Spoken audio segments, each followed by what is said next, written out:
একটা গোছানো ঘর, একটা গোছানো সংসার দেখলে হয়তো মনে হয় এই সব কিছুই অনেক সহজে হয়ে যায়। সকালটা শুরু হওয়ার আগেই যার দিনটা শুরু হয়ে যায়, আর সবার কাজ শেষ হওয়ার পরেও যার কাজ যেন শেষ হয় না। সংসারের প্রত্যেকটা কাজে মিশে থাকে সেই গৃহিণীর অক্লান্ত পরিশ্রম। আর আজকের এই ভিডিওটা সেই প্রতিদিনের ছোট ছোট পরিশ্রম, ভালোবাসা আর সেই ভালোবাসার গল্প নিয়ে। নমস্কার সবাইকে, আমি মহুয়া। আবারও একটা নতুন ভিডিওতে আপনাদের সকলকে স্বাগত। সকাল হতেই একরাশ আশা, ভালোবাসা আর ভরসা নিয়ে কিন্তু দিনটা শুরু হয়। প্রতিটা নতুন সকাল যেন মনে করিয়ে দেয় আজও অনেক কাজ আছে, অনেক দায়িত্ব আছে, আর আছে আপনজনদের জন্য কিছু করার আনন্দ। আমাদের সকলেরই কিন্তু সংসারের কাজগুলো প্রতিদিন একই, কিন্তু প্রতিটা দিনের অনুভূতিটা কিন্তু সম্পূর্ণ আলাদা। কখনো ব্যস্ততা, কখনো ক্লান্তি, আবার কখনো ছোট্ট কোনো ভালো লাগা। এইসব নিয়েই তো একজন গৃহিণীর দিন কেটে যায়। নিজের জন্য হয়তো খুব বেশি সময় একটা থাকে না, তবুও পরিবারের হাসি মুখের জন্য কিন্তু সারা দিনের এই ছুটে চলা। তবে আর একটা সত্যি কথা কি জানেন তো, প্রত্যেক দিনের শুরুটা কিন্তু কখনোই আমার একই রকম হয় না। তবে হ্যাঁ, সকালে ওঠার পর বেসিক যে কাজগুলো থাকে, যেমন ছেলেকে স্কুল পাঠানো, তার স্কুলের জন্য যেসব জিনিস তৈরি করা, সেগুলো করে নেওয়ার পরে আমার যদি মনে হয় যে আজকে আমার সারাদিনের রুটিনটা একটু অদল বদল করার প্রয়োজন আছে, তখন আমি সেইটা করি। তবে হ্যাঁ, সময় একই, খাটনি একই, সবই এক থাকে, শুধু কাজের পরিবর্তন হয়। যেমন আজকে ডোডো স্কুল চলে যাওয়ার পরে রান্নাঘরটা ভালো করে পরিষ্কার করে স্নান পুজো করে আজকে সবার প্রথমে এসেছি আমি আমার এই রুমটাকে একটু ক্লিন করতে। গতকাল দেখে রেখেছিলাম আমার এই রুমটার মধ্যে কোথায় কোথায় কোন কোন জিনিস পরিষ্কার করার আছে। ব্যাস, সকালে সময় হাতে আসতেই সেই কাজগুলো একদম নিয়মমাফিক শুরু করে দিয়েছি।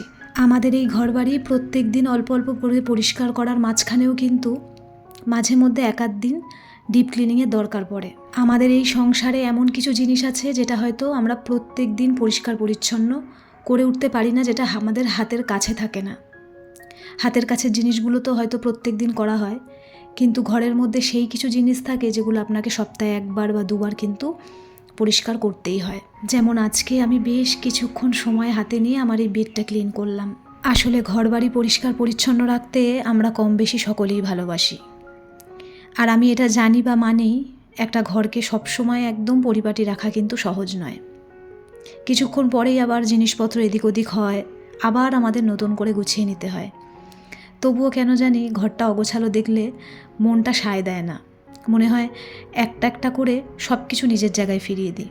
আমার কাছে ঘর গোছানো মানে শুধু ধুলো ময়লা পরিষ্কার কিন্তু করা নয়, কিন্তু কোন জিনিসটা কোথায় থাকলে দেখতে ভালো লাগবে, কোনটা একটু যত্ন চাইছে, এইসব খেয়াল করতে আমার বেশ ভালো লাগে। আর একটা মজার ব্যাপার হলো, ঘর যতই পরিষ্কার করি না কেন, কাজটা কখনও পুরোপুরি শেষ হয় না। তবুও পরের দিন আবার নতুন করে শুরু করি।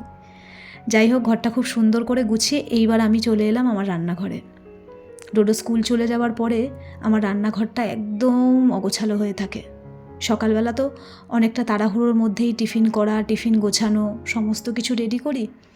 তারপরে আমি পুরো গোটা রান্নাঘরটা ক্লিন করে নিই। এগুলো গতকাল রাতের মেজে রাখা বাসন, এবং এর মধ্যে সকালেরও দু একটা বাসন আছে। সকালবেলা তো সমস্ত কাজ করার সময় হয়ে ওঠে না, তাই এখন ওই সমস্ত বাসন গুছিয়ে নিলাম।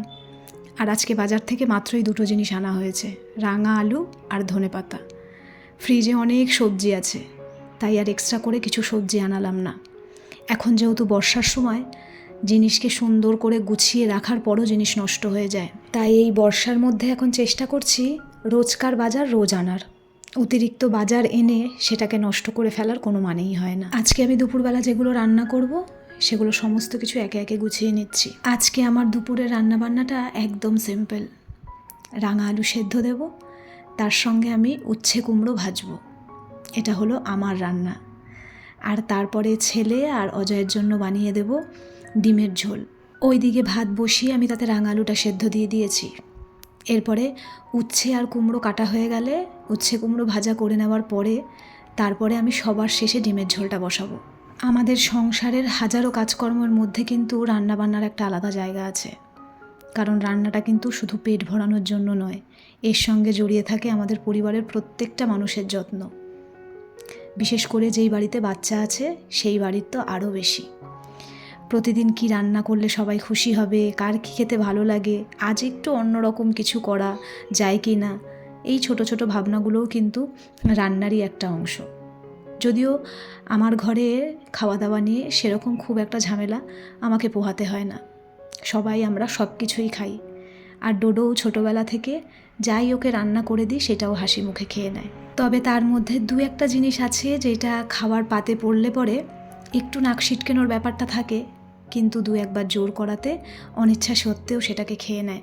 যেমন ধরুন, আমার বাড়িতে এই উচ্ছে কুমড়ো ভাজাটা খেতে কিন্তু আমরা প্রত্যেকে খুব ভালোবাসি, ডোডোও কিন্তু ভীষণ পছন্দ করে। তবে অনেকে উচ্ছে কুমড়োর মধ্যে পেঁয়াজ দিয়ে ভাজা করে, তবে আমার পেঁয়াজ ছাড়া উচ্ছে কুমড়োটা ভাজা খেতেই বেশি ভালো লাগে। ওদিকে রান্নাটা বসিয়ে আমি এখানে লেগে পড়লাম ফ্রিজটা পরিষ্কার করতে। ফ্রিজটা যেহেতু সবসময় খোলা বন্ধ করা এটা লেগেই থাকে, তাই ফ্রিজের বাইরে না সবসময় হাতের আঙুলের দাগগুলো লেগে যায়। তাই আমি দুদিন অন্তর অন্তরই ফ্রিজটাকে একটা কাপড় জল দিয়ে ভিজিয়ে সেই কাপড়টা দিয়ে মুছে নিই। এর আগের ভিডিওতে আপনাদের একবার আমি বলেছিলাম যে যখন আমি এই ফ্রিজটা কিনতে যাই তখন আমাকে দোকান থেকে বলা হয়েছিল যে ফ্রিজ কখনো কলিন দিয়ে পরিষ্কার করতে না, তাহলে নাকি ফ্রিজের কালারটা নষ্ট হয়ে যায়। শুধুমাত্র জল দিয়ে একটা কাপড় ভালো করে ভিজিয়ে সেটা দিয়ে পরিষ্কার করলেই হয়। তারপর থেকে আমি এটা অ্যাপ্লাই করি, তো দেখলাম সত্যিই তাই, ফ্রিজ খুব ভালোভাবে পরিষ্কার হয়। এরই মধ্যে বাইরে মেঘ করে এসেছে, তাই দৌড়ে গিয়ে ব্যালকনি থেকে শুকনো লঙ্কাটা নিয়ে আসলাম। এখন এই বর্ষায় শুকনো লঙ্কা রাখতে প্রচণ্ড অসুবিধা হচ্ছে। আর এই শুকনো লঙ্কাগুলো আমার অনেক দিন আগে আনা ছিল, খুব একটা যদিও খাওয়া হয় না, আর আমি ওজন বুঝতে না পেরে অনেকটাই লিখে ফেলেছিলাম। কিন্তু বাড়িতে মালপত্র আসার পর দেখলাম লঙ্কার পরিমাণটা অনেকটাই। তো এখন লঙ্কাগুলো কীরকম হয়ে যাচ্ছে, তাই যখনই হালকা রোদ উঠছে শুকনো লঙ্কাগুলো রোদ খাওয়াচ্ছি। যাই হোক, এদিকে কিন্তু আমার ডিমের যে ঝোলটা সেটাও আমি বসিয়ে দিয়েছি। আজকে কিন্তু আমি গোটা ডিম সেদ্ধ করে নয়, ডিমের অমলেট করে তারপরে আমি ডিমের কারি বানাচ্ছি। ডিমের মধ্যে পেঁয়াজ কুচি, কাঁচা লঙ্কা কুচি দিয়ে ভালো করে অমলেট করে তারপর সেটার ঝোল। এখন আর মাছ, মাংস, ডিম কোনো কিছুই খেতে ভালো লাগে না, আর খেলেই কেমন যেন একটা অম্বল টাইপের হয়ে যায়। তার থেকে মনে হয় কোনো শাক, সবজি বা পাঁচমিশালি তরকারি এই সমস্ত দিয়ে তৃপ্তি করে ভাত খাওয়া যায়। আর এখন আমি ওইগুলোই খাচ্ছি, আমার বেশ ভালো লাগছে। আর গ্যাস অম্বলের পরিমাণটাও কিন্তু অনেকটা কম। তো আমার ওদিকে রান্নাবান্না শেষ, আর এই দিকে আজকে আমার আর একটা কাজ বাকি আছে পরিষ্কার করার, সেটা হলো আমার এই সেন্টার টেবিলটা। প্রথমে একবার ভেবেছিলাম যে আজকে আর এইটা করব না, তারপর দেখলাম রান্না করার পরে আমার হাতে বেশ খানিকটা সময় আছে, তাই এই কাজটা করতে লেগে পড়লাম। এর মধ্যে আমার আবার একদিন আমার পুরো টিভি ক্যাবিনেটটা ভালো করে ক্লিন করতে হবে।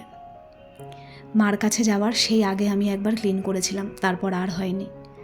যদিও এখন ধুলোবালির পরিমাণটা অনেকটা কম, যেহেতু আমাদের এখানে রাস্তা হয়ে গেছে, তাই জন্য চোখ দিয়ে তাকানো যাচ্ছে। আর যদি আগের মতন রাস্তা থাকতো তাহলে হয়তো আর চোখে দেখাই যেত না। তো সমস্ত কাজকর্ম সারলাম, সেরে কিন্তু আমি আমার লাঞ্চটাও করে নিয়েছি। আমার যেহেতু এখনও দু একটা মেডিসিন চলছে, তাই কিন্তু আমাকে টাইম মতন আমার খাবার দাবারগুলো খেতে হয়। তাহলে চলুন আজকের ভিডিওটা এখানেই শেষ করি। এখন রান্নাবান্না করার পরে এই যে টুকটাক রান্নাঘরের কাজ থাকে এইগুলো সারবো। ভিডিওটা কেমন লাগলো অবশ্যই জানাবেন। আপনারা সকলে ভালো থাকবেন। আপনাদের সঙ্গে আমার আবার পরের ভিডিওতে দেখা হবে।